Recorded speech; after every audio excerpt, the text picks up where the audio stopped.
Choppity chop chop, and thanks for tuning in to another awful movie review. I don't know why we're doing all this. When people talk about monster mashups like Frankenstein vs. the Wolfman, one which is seldom mentioned is Frankenstein meets the space monster. And good. Let's keep it that way. Looks worse than it is.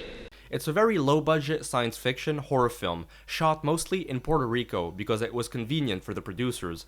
The island has very interesting tax incentives for movie makers, which is why B-movie king Roger Corman chose to shoot his monstrous creature from the haunted sea over there too. Man, I hate that picture. But before I chop this flick into pieces, please like this video, subscribe, and request a bad movie in the comments. And please consider supporting me on Patreon. The link is in the description down below. Thank you, thank you.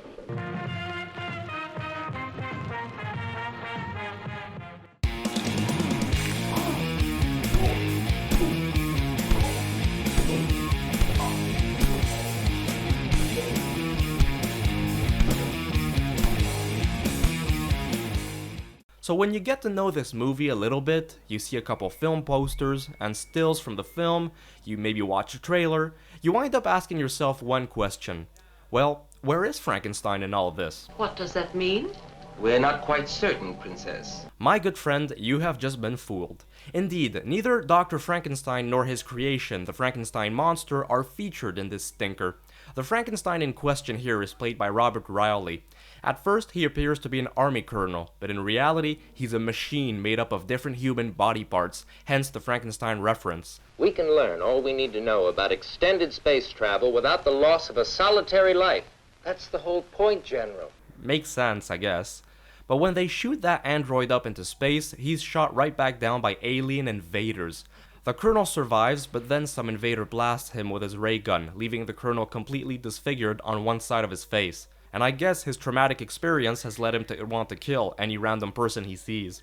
Speaking of army colonel and top-ranking military personnel and scientists, you'd think they'd be offered a car with more room for each person. Instead, they're all crammed in the back like a bunch of cattle. I'm completely trained and ready for this mission. I'm not concerned. You know, I mentioned aliens before. Indeed, Martians come to visit Earth to kidnap the women, or breeding stock as they call it.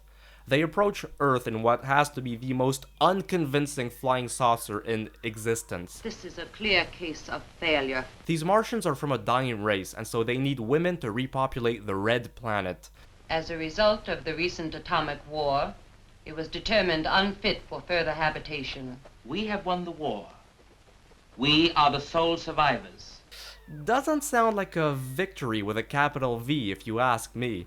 For some reason, certain aliens look like normal human beings, while others are bald with pointy ears. The flick was so low budget that if you look closely, you can see the bumpy makeup appliances on the actors' foreheads.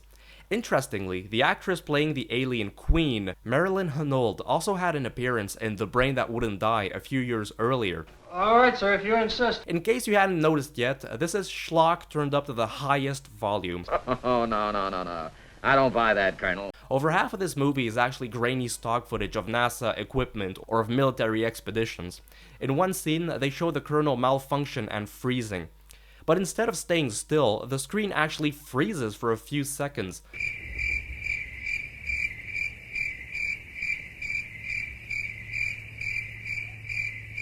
I thought it was a problem with my internet connection, but not at all.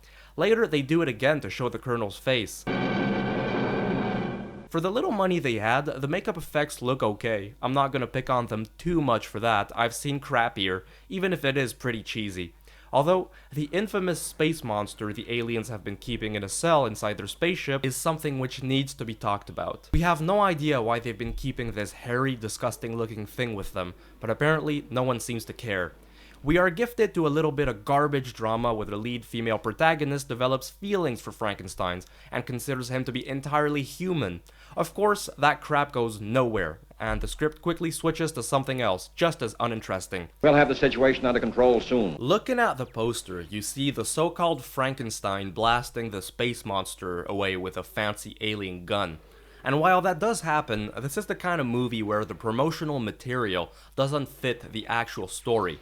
The two monsters only meet 5 minutes before the end. They have a hokey fight, then the spaceship blows up into a stock footage explosion, and they all die. There, the end. That's all. get some sleep so we can write a good report in the morning.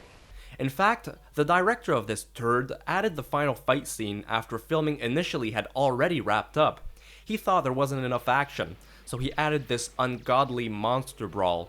And I thought this flick was slow moving even with that sequence, so imagine what it would have been like without it. These transmissions indicate some intelligent life. Well, there's no sign of intelligence in this movie, that's for sure. I knew I had already seen those prop guns from somewhere, and upon doing some research, those were the same kinds of toy guns sold in stores in the 1960s that were used in Santa Claus Conquers the Martians, the fancy whammo air blasters.